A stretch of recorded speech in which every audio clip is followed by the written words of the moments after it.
અમારે ગાડી પાર્કિંગ બાબતે આજથી 3-4 દિવસ પહેલા એ લોકો આરે થોડીક એ લોકોએ મારા હસબન્ડની થોડીક સળી કરી હતી, એટલે મારા હસબન્ડને પછી અમારે સમાધાન થઈ ગયું હતું.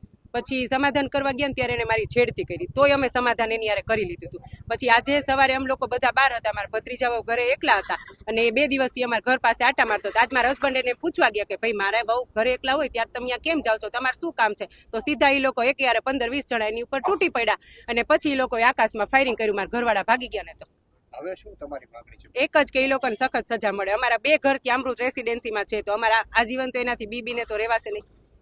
કેટલા લોકોને ઈજા થઈ છે? એકને જ ઈજા થઈ, મારા હસબન્ડ એકને નહીં. જ્યારથી ખાર ખાતા મારા હસબન્ડ એક ઉપર જ ખાર ખાતા હતા. પોલીસે શું કાર્યવાહી કરી છે? એ મને કાંઈ ખ્યાલ નથી, હજી બધું જાણવાનું બાકી છે, તપાસ કરી રહી છે. માથાકૂટની ઘટના છે, શું હકીકત છે? જી, રાજકોટ શહેરના પ્રદ્યુમ્નનગર પોલીસ સ્ટેશન વિસ્તારમાં રેલનગર વિસ્તારમાં અમૃત 3 સોસાયટીમાં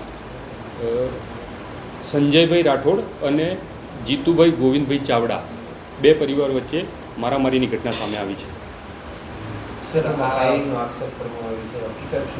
હા, પરિવાર દ્વારા ફાયરિંગનો આક્ષેપ કરેલો છે.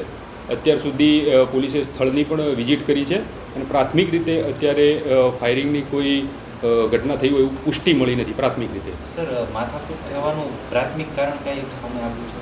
હા, ફરિયાદી જે છે સંજયભાઈ રાઠોડ, જેને ઈજા પહોંચી છે, એની પ્રાથમિક પૂછપરછ કરતાં પાર્કિંગની બાબતે બનાવ બનેલો હોય એવું જણાવે છે.